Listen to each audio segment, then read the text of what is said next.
What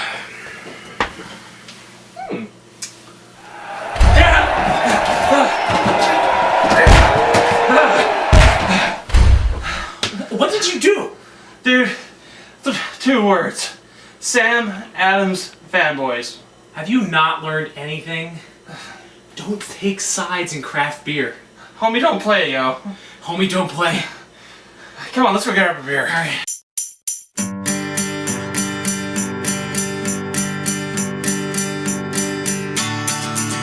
You start with a whiskey shot just to feel warm, but it's not quite enough, so you have yourself 2 more.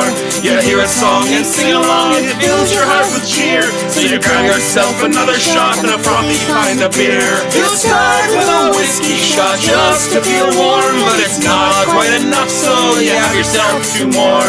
You hear a song and sing along, and it fills your heart with cheer, so you grab yourself another shot and a frothy kind of beer.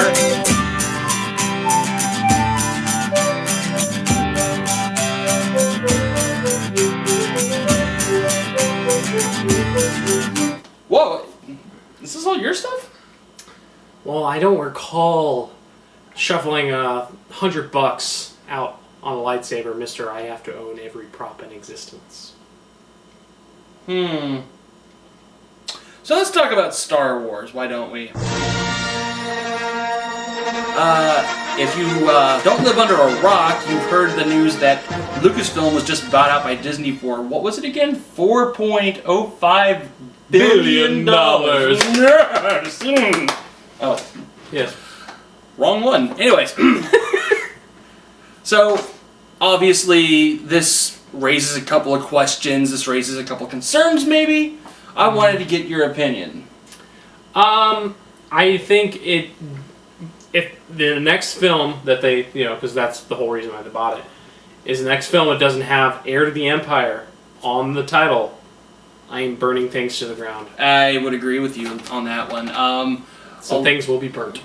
Now, Timothy Zahn's name has been tossed around a lot lately in this whole debacle.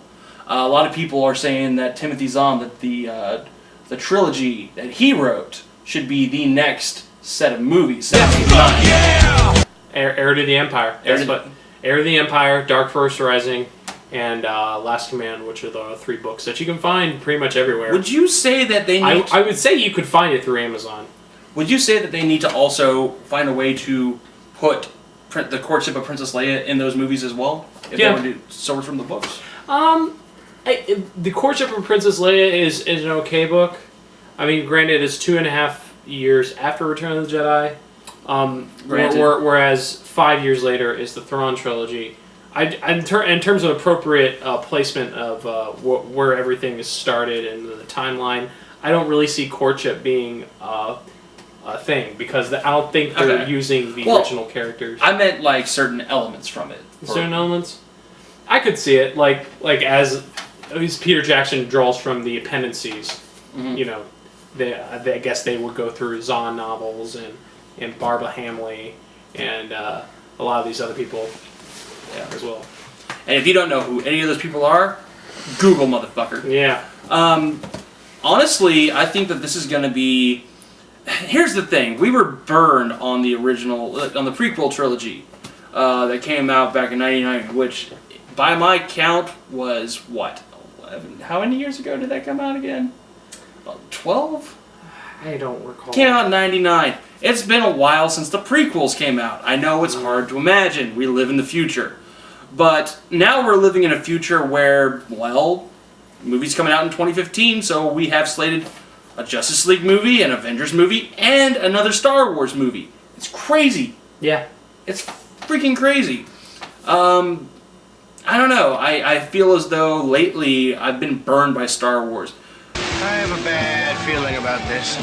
Things have been so weird because in an era where women love vampires and men love ponies. Oh, what the fuck happened to this world?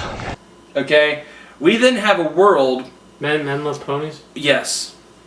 They're called bronies. Anyways, that's a different episode. We're talking about a world where Star Trek is a movie series, Star Wars is a TV series, and the Star Wars series is not meant for us. It's there's some cool things that happen in there, but generally speaking, it's not meant for us. I don't want to live on this planet anymore. So I'm willing to give this a chance. Please don't fuck me over again, guys. Please don't fuck me over. If you're watching, which they're probably not. But yeah. Okay. Also, Disney, guys. I got one plea for you. If you don't find a way to make the original cuts come out on Blu-ray, I'm gonna lose my fucking mind. So, Same. please do that. Original cuts before the special edition. This is before. This is the original theatrical releases. We'd like 4, 5, and 6, please. Thank you. Thank you. The more you know. Okay. Let's drink some beer, sir. Yes.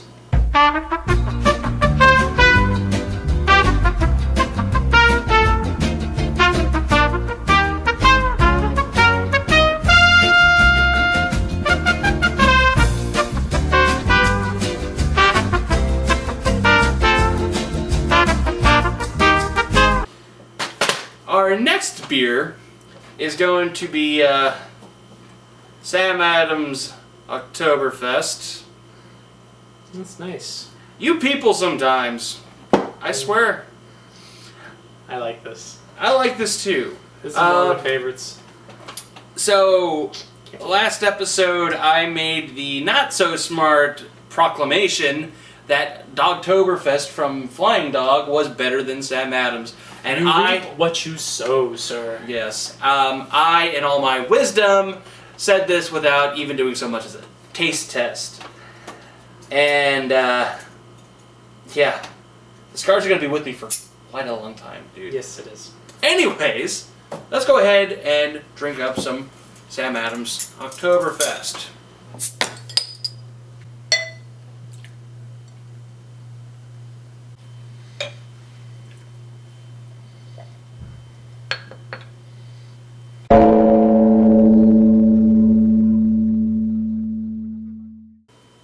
So as you can see, the head went away before we could film it, but it has a very nice head upon pouring.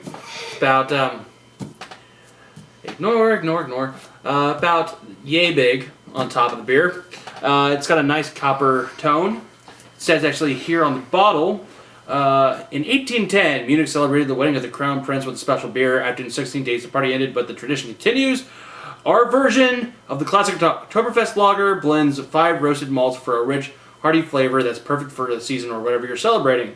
5 roasts. This is a roasted lager right here. Looks awesome. Looks very nice. Very abundant color. And once again, as always, it smells fantastic. All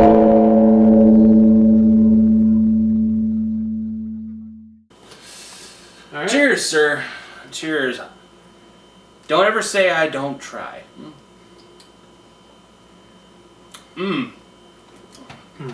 That's tasty. It's good.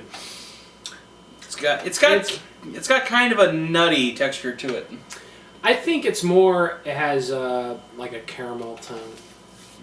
For me, like that's rise. It's roasted. That's why you get that caramelization. Oh, of course. It's very good. But I even sense detect toffee. Ooh. Yeah, some toffee in there as well. It's nice. So basically, it has this lovely aroma once you have it, and then when you first taste it, the fizziness slash carbonation is evenly distributed, almost towards a Pilsner quality. That's how highly carbonated it is if you have the beer really fresh. It's which is funny because it tastes just a little heavy. It tastes heavier than a regular lager. Yeah. Speaking of lagers, I'm going to school you real fast on what a lager might be. What is a lager? You might be watching the show and might not know what a lager is. They really like people who chop wood. Yes. Which we're talking about a different lager. It's Lager. Come here. Logger. Come here. What?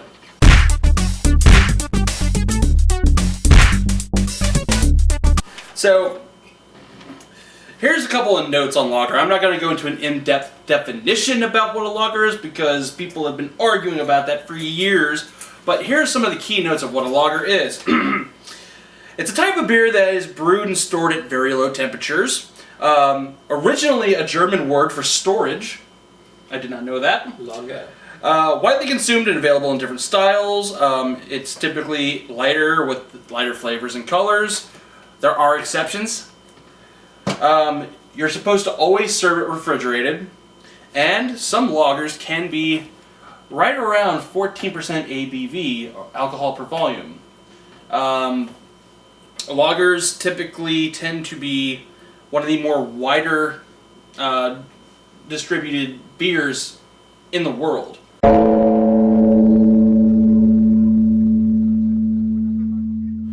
It's a very simple, it's a very simple style of beer to brew. It doesn't cost much and it tastes great. You can get so many different types of lagers. We will go into ales here pretty soon in something that's yet to be talked about, but right now we're focusing mainly on lagers.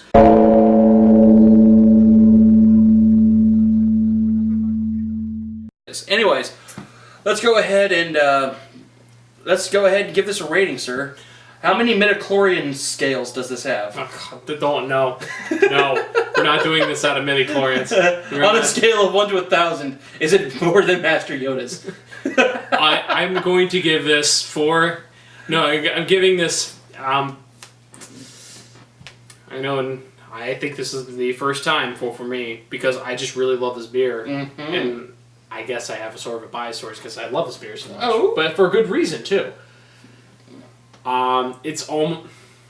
I'm afraid to give it a 5 out of 5, but I'm gonna give it a 4.75 out of 5, just because I haven't drank everything yet. You must do what you feel is right, of course. Yes, I must do what feels right. Anyway. 4.75 out of 5. Basically, overall, the beer, it doesn't just taste good, but it's resplendent in its floral aroma and this light copper tone that's already there. So it's resplendent. It's resplendent, which means it shows itself. It has a presence. Using big words. Yes. Yes. No, I totally know what you're talking about. Yeah. And it's plus the warm, sweet toffee flavors and caramels that basically envelop the palate as you drink it. It's an amazing beer. It is. It's a good beer, and it's a shame that it's only here with us so many months out of the year. Typically, it's served from August to October, and then we go into that winter ale that I'm so fond of. I think it's all right. It's not as good as this. This is like their best. This is their best brew. This is the best thing Sam Adams came out with. So yeah, I would agree. I'm gonna give this a 4 out of 5. I can't give it a 4.75 out of 5. Oh yeah. Well, you must do what you feel is right, of course. Bitch, get off my lines.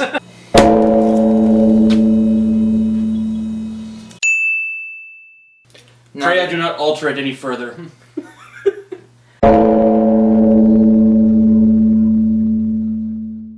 No. Yes. No! Hey, stop it! No, you stop. Hey, you stop. hey, you stop. stop. I'm not touching you. I'm not touching you. I'm not touching you. I'm not touching you. Guess what? I'm not touching you. You start with a whiskey shot just to feel warm, but it's not quite enough, so you have yourself Our next beer is going to be Sam Adams Octoberfest. Sing along and it fills your heart with cheer, so you grab yourself another shot. Our next beer is going to be Sam Adams Octoberfest. Okay, guys, hey, seriously, can you please tone it down just a scope, please. Sorry about that. Wait a minute, what? What? So I can find a game. Well, hello. The coworkers, they are all lame. The water cooler talk, well, I fucking despise. Dancing stars and idols, I wish they'd all die when I